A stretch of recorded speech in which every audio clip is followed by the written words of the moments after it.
કાર્યક્રમમાં ઉપસ્થિત supervisor Shri Pragnesh sir, coordinator Shri Yagnik sir, શાળાના તમામ શિક્ષક મિત્રો અને મારી સાથે અભ્યાસ કરતા તમામ વિદ્યાર્થીઓનું હું આજના કાર્યક્રમમાં આપનું હાર્દિક સ્વાગત કરું છું. આજે શિક્ષક દિવસની ઉજવણી નિમિત્તે આપણે સૌ એકઠા થયા છીએ ત્યારે એક ડોક્ટર સર્વપલ્લી રાધાકૃષ્ણનો એક કિસ્સો મારે આજે આપ સમક્ષ રજૂ કરવો છે. ધ્યાનથી સાંભળજો, મજાની વાત છે.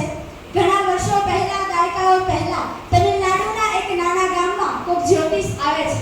તે જ્યોતિષ બધાનો હાથ જોઈને તેનું ભવિષ્ય બતાવતા. આ પણ એક સાયન્સ છે. જો સાચી રીતે અભ્યાસ કરવામાં આવે ને તો પણ તે અધિક જ છે, એસ્ટ્રોલોજીકલ સાયન્સ. તો એક યંગ માતા 30-35 વર્ષના હશે, તેના નાના 5-7 વર્ષના બાળકને લઈને હરખભેર તે જ્યોતિષ પાસે જાય છે.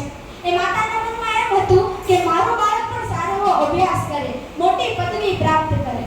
એમનો વારો આવે છે એટલે હરખભેર તે જ્યોતિષને કહે છે કે મારું બાળક કેવું ભણશે, કેટલું ભણશે. એટલે જ્યોતિષે હાથ જોયો હશે, હાથમાં વિદ્યારેખા જોઈ હશે અને કહ્યું હશે કે સોરી બેન, તમારા બાળકના હાથમાં તો વિદ્યાની રેખા જ નથી. પેલી માતાને તો બહુ મોટો ઝટકો લાગ્યો હૃદયમાં. ઈ કે મારું તો સપનું તૂટી ગયું. ખરેખર તમે બીજી વાર જોવો. જ્યોતિષે જોયું પણ બાળકના હાથમાં વિદ્યારેખા જ નહોતી. એ માતાએ પૂછ્યું કે કદાચ વિદ્યારેખા હોય તો પણ એ ક્યાં હોય. એટલે જ્યોતિષે કંઈક બતાવ્યું હશે કે આ રેખા હોય તો તેને વિદ્યાની રેખા કહેવાય અને પેલા બાળકના હાથમાં એ હતું. એ માતા ભારે રહીને રડતા ઘરે આવ્યા અને ઘરે આવીને પણ ખૂબ રડ્યા. મારું તો સપનું હતું કે મારો દીકરો પણ ખૂબ સારો અભ્યાસ કરે, મોટી પદવી પ્રાપ્ત કરે, પણ મારું સપનું આજે દૂરજાણી થઈ ગયું. અને ત્યારે પેલો નાનો 5-7 વર્ષનો બાળક દોડીને તેની માતા પાસે જાય છે.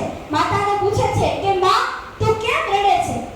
એટલે જે ઘટના બની તે માતાએ તેના બાળકને કહી. એટલે બાળકે પૂછ્યું કે માં, કોઈક બહુ સારો અભ્યાસ કરવાનો હોય, તેના હાથમાં બહુ મોટી વિદ્યારેખા હોય તો એ ક્યાં હોય?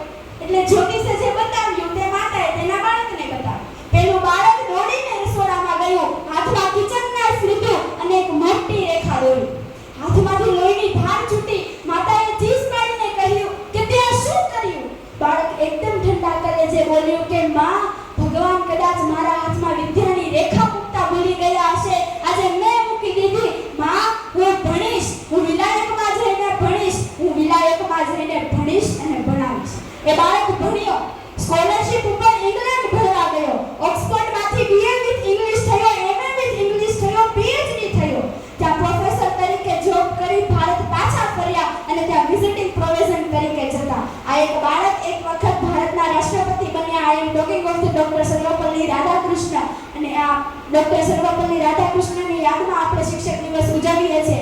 અંતે શિક્ષક દિવસની આપ સૌને ખૂબ ખૂબ